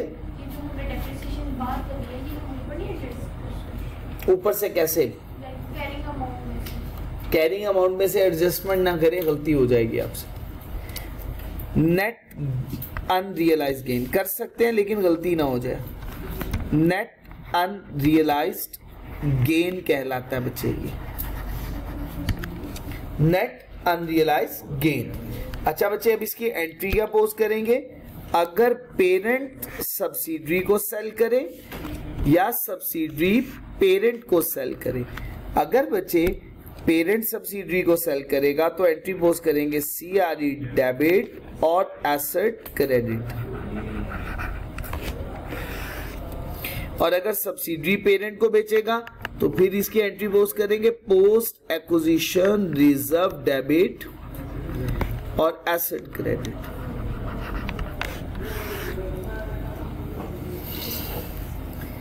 जी बच्चे बताइएगा, मेरी बात समझ आ गई आप लोगों को? ये मैं समझा पाया हूं?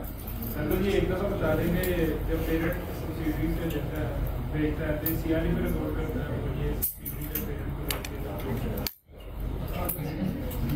ये बता रहे हो पूछ रहे हो? नहीं मतलब क्यों करती है वो बस ये। अच्छा क्यों करती है उसकी रीजन ये देखो, अगर पेरेंट ने बेचा है तो पेरेंट का प्रॉफिट पेरेंट की किताबों में रिकॉर्ड हुआ होगा, तो पेरेंट की किताबों में से अब प्रॉफिट निकालना पड़ेगा। तो पेरेंट की किताबों में से अगर आप प्रॉफिट निकालोगे तो वो तो सीआरई में, तो सीआरई को डेबिट करेंगे। अगर सब्सिडरी ने बेचा है पेरेंट को तो सारा प्रॉफिट सब्सिडरी का पोस्ट में मौजूद है। अब ये प्रॉफिट आपको कहां से एक्सट्रैक्ट करना होगा, डिडक्ट करना होगा सब्सिडरी के प्रॉफिट में से, रिटेन अर्निंग में से, तो पोस्ट एक्विजिशन रिजर्व। अच्छा बच्चे नेक्स्ट आ गया 6th एडजस्टमेंट है जी, ये कि 7th है? 7th contingent liability.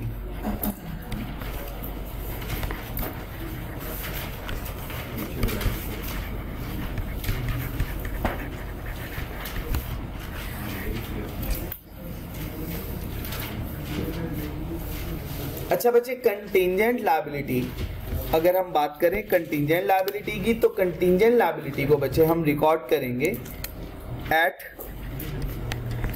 Acquisition date पे।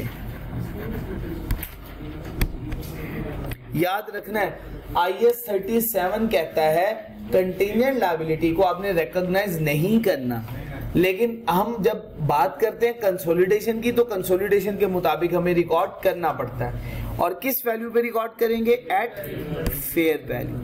तो एट एक्विजिशन डेट पे बच्चे हम क्या एंट्री पोज करेंगे?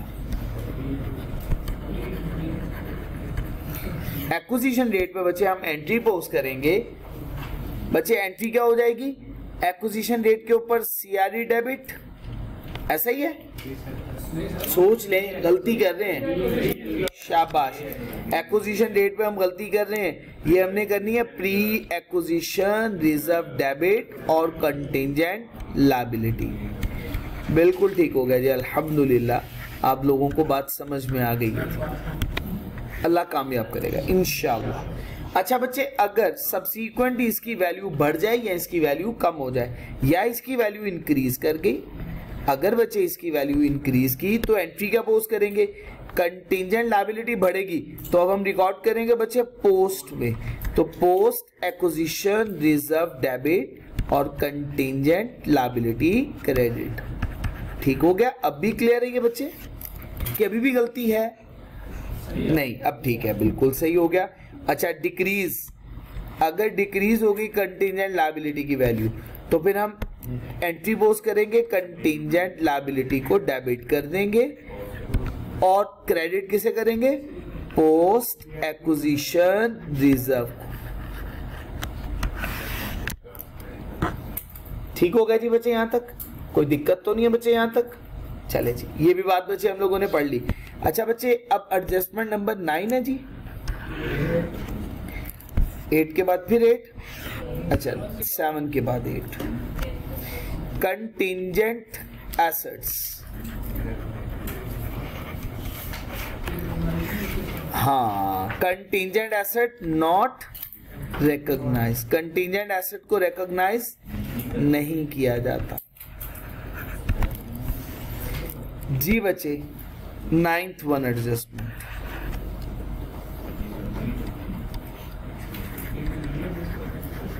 Professional fee.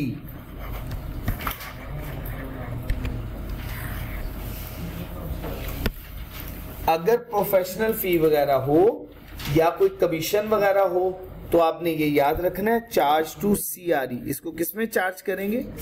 CRE, charge to CRE. ठीक हो गया? इसकी रेक्टिफाइंग एंट्री देख लीजिएगा।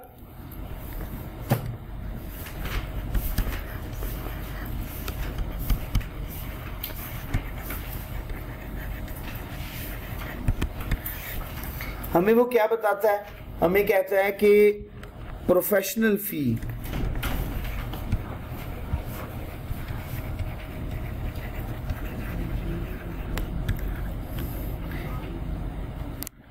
कैपिटलाइज कर दी है इन इन्वेस्टमेंट, कॉस्ट ऑफ इन्वेस्टमेंट के अंदर प्रोफेशनल फी को कैपिटलाइज कर दिया गया, तो फिर इस केस में हम रेक्टिफाइंग एंट्री पोस्ट करते हैं। रेक्टिफाइंग एंट्री क्या पोस्ट करेंगे, CRE को डेबिट करेंगे और इन्वेस्टमेंट को क्रेडिट कर देंगे।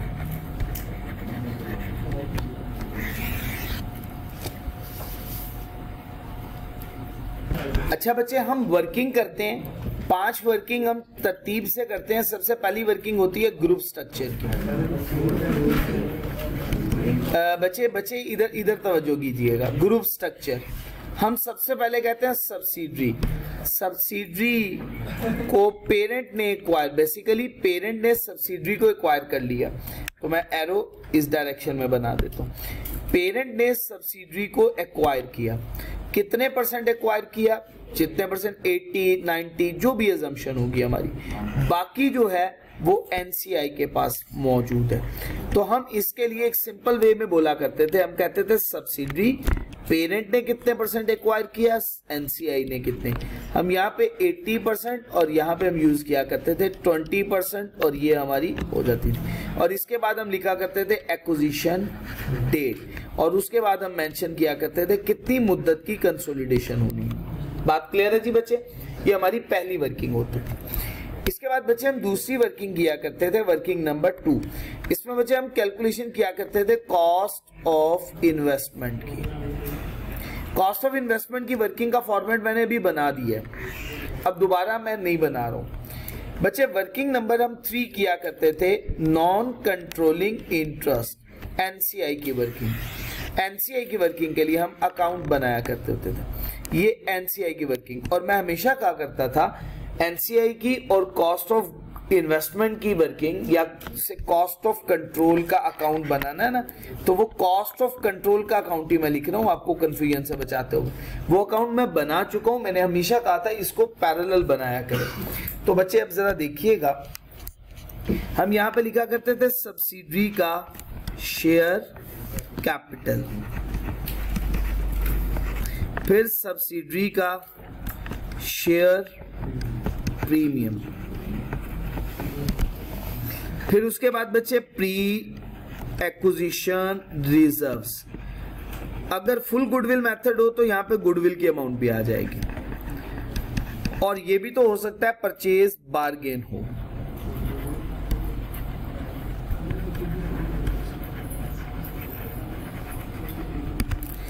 उसके बाद बच्चे हम ऐड करते हैं पोस्ट एक्विजिशन रिजर्व्स। ये बच्चे बात क्लियर हो गई। इसके बाद बच्चे आता है इंपेयरमेंट लॉस। अच्छा बच्चे, अगर लॉस हुआ प्री में और पोस्ट में, तो यहां पे आएगा प्री एक्विजिशन रिजर्व, ये लॉस होगा बच्चे। अगर पोस्ट में भी लॉस हुआ तो पोस्ट एक्विजिशन रिजर्व, वो भी लॉस बच्चे यहीं पे ही आएगा। और बच्चे इसकी बैलेंसिंग फिगर, ये कैरिड डाउन बैलेंस होगा बच्चे इसका। ये बच्चे हमने अकाउंट बना लिया NCI का, नॉन कंट्रोलिंग इंटरेस्ट। यहां तक बच्चे बात क्लियर है जी? अच्छा बच्चे, इसके बाद हमारी वर्किंग नंबर बच्चे 4 होगी। वर्किंग नंबर 4 रिजर्व्स की वर्किंग। वर्किंग नंबर 4 रिजर्व्स की वर्किंग। रिजर्व्स की वर्किंग के लिए बच्चे प्री का कॉलम होगा और एक कॉलम पोस्ट का होगा। बच्चे सबसे पहले रिजर्व का बैलेंस होगा। रिजर्व्स में प्री का बैलेंस और पोस्ट का बैलेंस। इसमें बच्चे फेयर वैल्यू एडजस्टमेंट प्री में ऐड होगी बच्चे। इसके बाद बच्चे एक्सेस डेप्रिसिएशन, वो बच्चे यहां पे बैलेंस नहीं आएगा, वो यहां से माइनस होगा। अनरिकॉग्नाइज्ड एसेट बच्चे, लेट्स सपोज ब्रांड है, वो बच्चे यहां पे हमने ऐड कर दिया। और इसके बाद बच्चे access amortisation,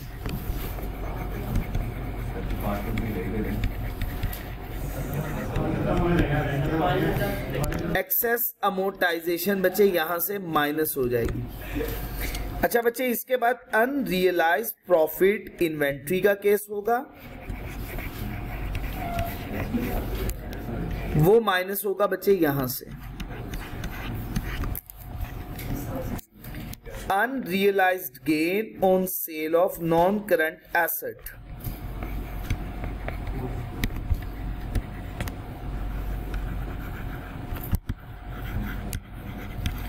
unrealised gain on sale of non current asset. ठीक हो गया जी बच्चे। अच्छा, इसके अलावा कोई और एडजस्टमेंट जो कि सिंपल एडजस्टमेंट होगी, जिसका इफेक्ट या तो प्री में होगा या पोस्ट में होगा, ज्यादा चांसेस हैं पोस्ट में होगा। ठीक हो गया जी बच्चे। इसके बाद बच्चे ये टोटल बैलेंस आ जाएगा हमारा। अभी हमारी दो एडजस्टमेंट बड़ी इंपॉर्टेंट पड़ी हुई हैं, एक इंटरेस्ट की और एक डिविडेंड की। ये दो एडजस्टमेंट मैंने डिस्कस करनी है, दो इंपॉर्टेंट एडजस्टमेंट। एक ये फिगर है बच्चे, एक ये फिगर होगी हमारी। इसमें बच्चे हम परसेंटेज अप्लाई कर देंगे तो ये हो जाएगा बच्चे सीओसी, और साथ ही साथ ये आ जाएगा सीआरई को, और ये होगा बच्चे एनसीआई को।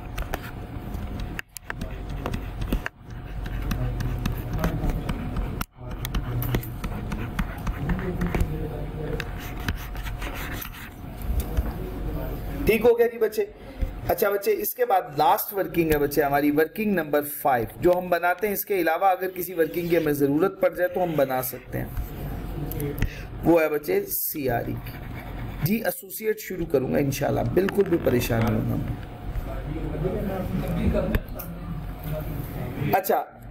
अच्छा बच्चे, सबसे पहले पेरेंट की रिटेन अर्निंग का बैलेंस। इसके बाद बच्चे हम ऐड करेंगे पोस्ट एक्विजिशन रिजर्व का बैलेंस।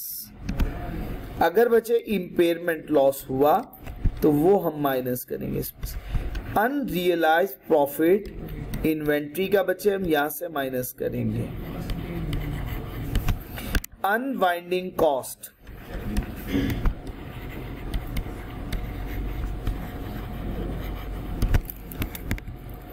इंक्रीज हो जाए बच्चे इन कंटिंजेंट कंसीडरेशन, अगर कंटिंजेंट कंसीडरेशन इंक्रीज हो जाए। अनरियलाइज्ड गेन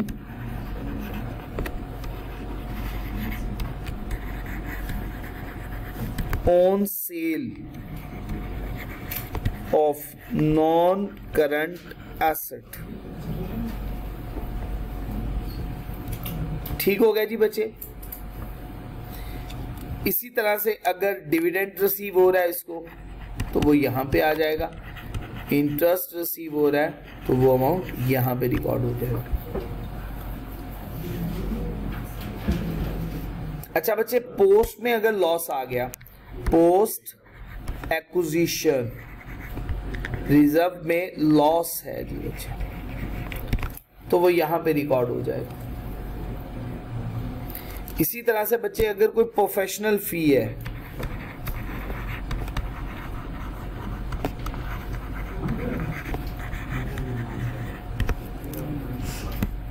ठीक हो गया। अच्छा बच्चे, परचेज बार्गेन है तो वो यहां पे रिकॉर्ड हो जाएगा।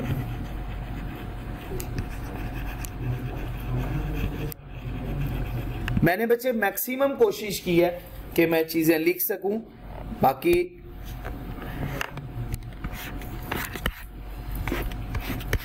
और ये होगा बच्चे कैरिड डाउन बैलेंस।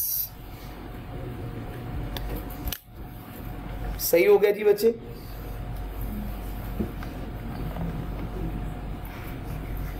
अच्छा बच्चे, नेक्स्ट आ गया बच्चे इंटरेस्ट। ये एडजस्टमेंट नंबर कितने नंबर है? 10 नंबर।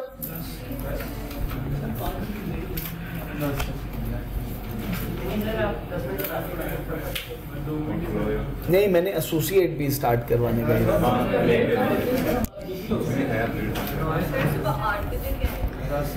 चले ये दो एडजस्टमेंट पढ़ लीजिए बच्चे, रह ही दो गई हैं, अब वो खत्म करके बात कल से फिर एसोसिएट की शुरू करेंगे।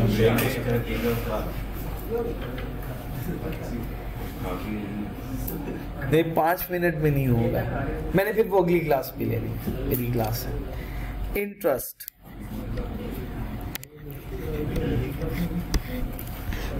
बच्चे एक छोटा सा केस बना के समझते हैं। लेट्स सपोज पेरेंट ने सब्सिडी को लोन दिया 1 लाख रुपए का एट द रेट ऑफ 10%। ये लेंडर है, बोरोवर।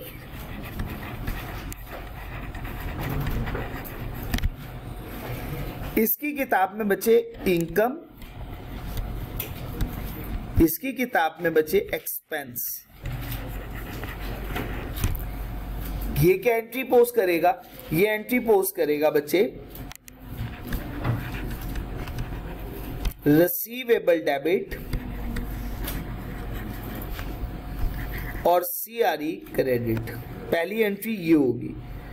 फिर उसके बाद ये अपनी किताब में क्या एंट्री पोस्ट करेगा बच्चे? ये एंट्री पोस्ट करेगा पोस्ट एक्विजिशन रिजर्व डेबिट और payable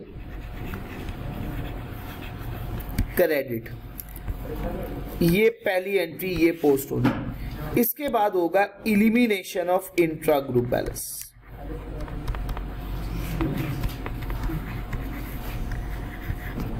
elimination of intra group balance. Intra group balance की इलिमिनेशन होने लगी है बच्चे। इलिमिनेशन इंट्रा ग्रुप बैलेंस की किस तरह से होगी? पेएबल डेबिट और रिसीवेबल क्रेडिट।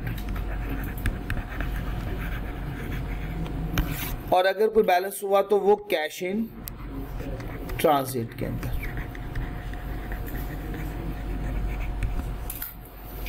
सही हो गया जी बच्चे? कोई मुश्किल बात तो नहीं है यहां तक? और इसके बिल्कुल वाइस वर्सा ऑपोजिट मैं दूसरी सिचुएशन भी बना के बता देता हूं।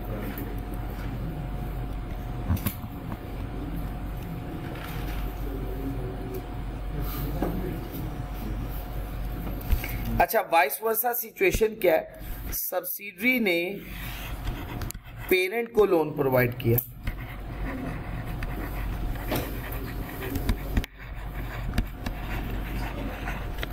अच्छा बच्चे, इस केस में लेंडर अब ये बन गया और ये है बोरोवर।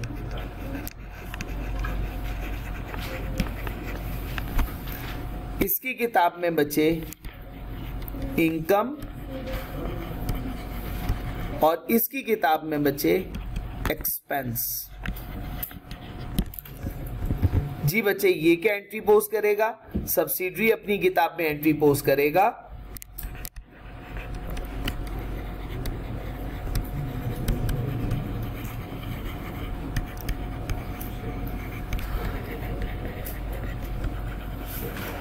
पोस्ट एक्विजिशन रिजर्व को क्रेडिट किया जाए।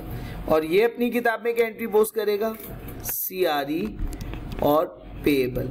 ये याद रखिएगा, ये एंट्री तब पोस्ट होनी है अगर वो कहे कि कंपनी ने अपनी किताब में ये एंट्रीज पोस्ट नहीं की, फिर आपने पोस्ट करनी है। और इलिमिनेशन की एंट्री तब पोस्ट होनी है अगर पेएबल और रिसीवेबल का बैलेंस हुआ तो तब एंट्री पोस्ट होनी। तो उसके बाद बच्चे लास्ट वन हो जाएगी elimination of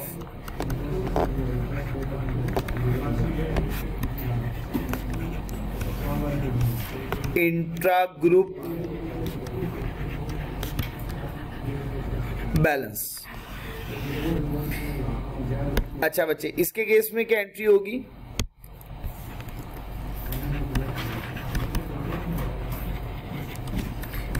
payable debit,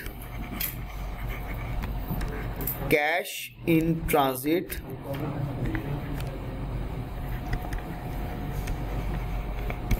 debit,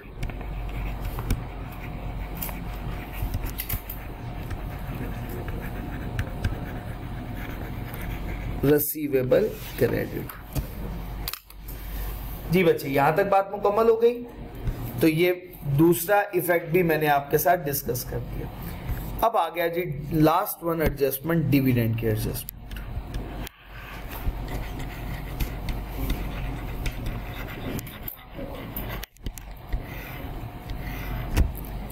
अच्छा बच्चे, अगर डिविडेंड डिक्लेयर किया पेरेंट ने, dividend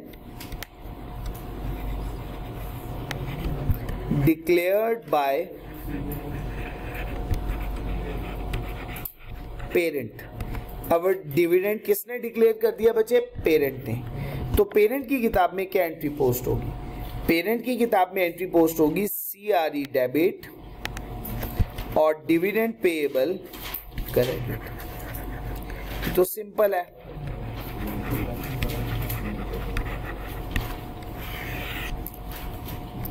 on the other hand, अगर बच्चे डिविडेंड डिक्लेयर्ड बाय सब्सिडरी, इसके हमने 4 केसेस बना दिए थे, याद है आपको? पहले मैं जनरल एंट्रीज बता देता हूं। 3 एंट्रीज होंगी। कब हमें कोई एंट्री पोस्ट नहीं करनी, कभी हमें 3 पोस्ट करनी है, कभी हमें 2 और कभी हमें 1। तो मैं आपके सामने पहले एंट्रीज पोस्ट कर देता हूं। पहले बच्चे in the books of,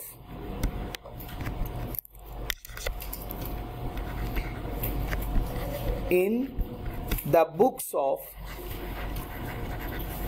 subsidiary. Subsidiary अपनी किताब में क्या एंट्री पोस्ट करेगा? पोस्ट एक्विजिशन रिजर्व को डेबिट करेगा और डिविडेंड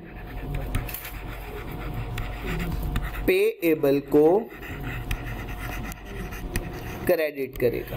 पहली एंट्री ये पोस्ट होगी, फर्स्ट वन। सेकंड वन बच्चे इन द बुक्स ऑफ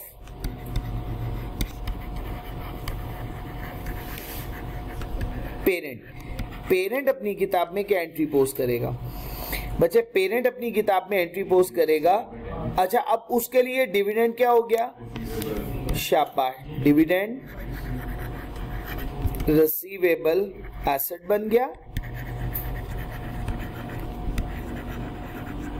और CRE क्रेडिट हो गया। तीसरी entry elimination of intra group balance.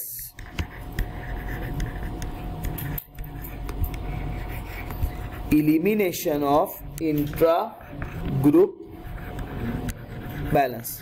नहीं मैंने लेनी है, मैं आ रहा हूँ, बस हो गई है ना फ्री, मैं बस 3-4 मिनट में आ रहा हूँ। Elimination of intra group balance. Eliminate करना है हमने इंट्रा ग्रुप बैलेंस।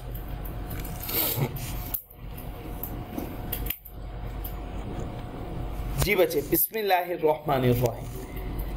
हमने इलिमिनेट करना है इंट्रा ग्रुप बैलेंस, तो एंट्री क्या पोस्ट करेंगे? Dividend payable debit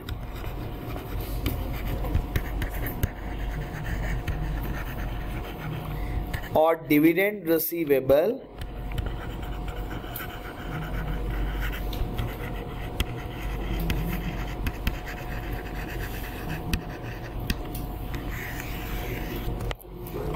credit. Dividend payable debit और डिविडेंड रिसीवेबल क्रेडिट। यहां तक बच्चे बात क्लियर है? अब मैं केसेस आपके सामने लिख देता हूं, आप मुझे बताइएगा कब तीनों एंट्रीज पोस्ट होंगी, कब कौन सी एंट्री पोस्ट होगी। मैंने नंबर लिखे हुए हैं। केस डिस्कस करता हूं। सबसे पहला case, first one, dividend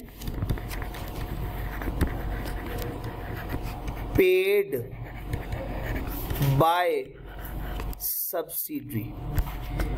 dividend subsidiary पे कर चुकी है, हाँ, नो एंट्री, कोई भी एंट्री पोस्ट नहीं करनी, पेमेंट हो चुकी हुई है।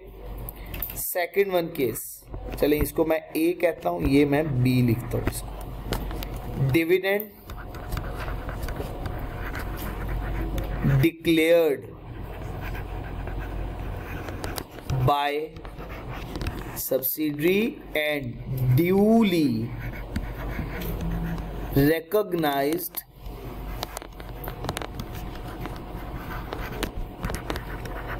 by both entities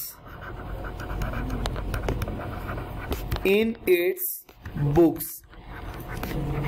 अच्छा अब देखें, वो कहता है कि डिविडेंड डिक्लेयर किया सब्सिडरी ने, दोनों कंपनीज ने अपनी अपनी किताबों में जो एंट्री पोस्ट होनी चाहिए वो पोस्ट कर ली है। देखिए ये सब्सिडरी ने भी पोस्ट कर ली, पेरेंट ने भी पोस्ट कर ली, अब क्या करना है सिर्फ शाबाश। तो कौन सी एंट्री होगी?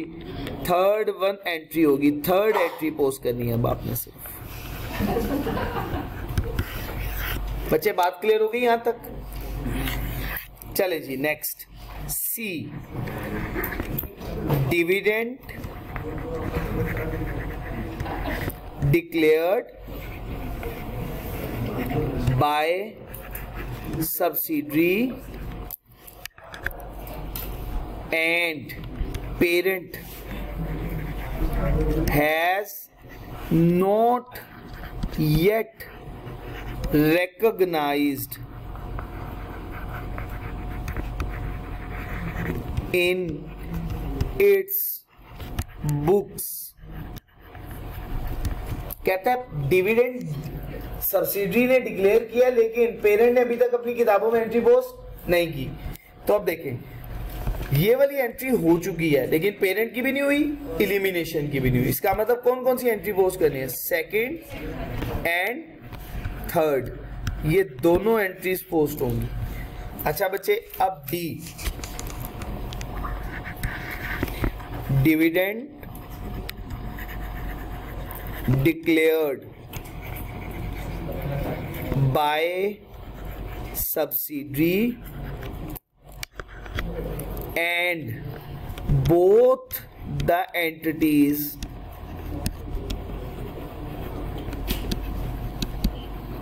has not yet recognized in their books. और किसी भी एंटिटी ने अपनी किताबों में इसको रिकॉर्ड नहीं किया। तो इसका मतलब है फर्स्ट भी होगी, सेकंड भी होगी एंड थर्ड एंट्री भी पोस्ट हो जाएगी। बात क्लियर हो गई जी बच्चे? कोई कंफ्यूजन तो नहीं है? नॉर्मली ये केसेस डिविडेंड के केस में बनते हैं। ठीक हो गया जी बच्चे?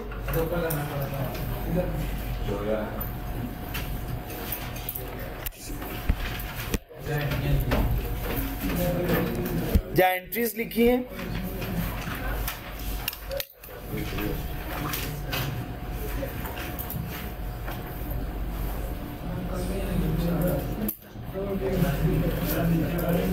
कल मेरी जुम्मे के फौरन बाद भी क्लास होगी इंशाल्लाह बिइज़्निल्लाह, अल्लाह के हुक्म, अगर अल्लाह का हुक्म हुआ तो।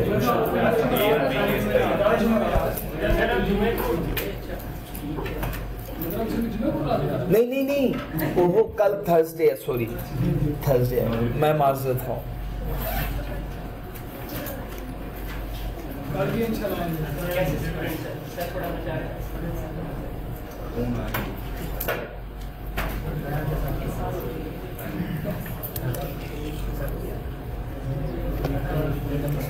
कोड ऑफ एथिक्स भेजूंगा आज, सिर्फ 2-3 दिन जो रह गए हैं वो R2 पे थोड़े से लगा लो, मेरे साथ मिलके टॉपिक्स तैयार हो।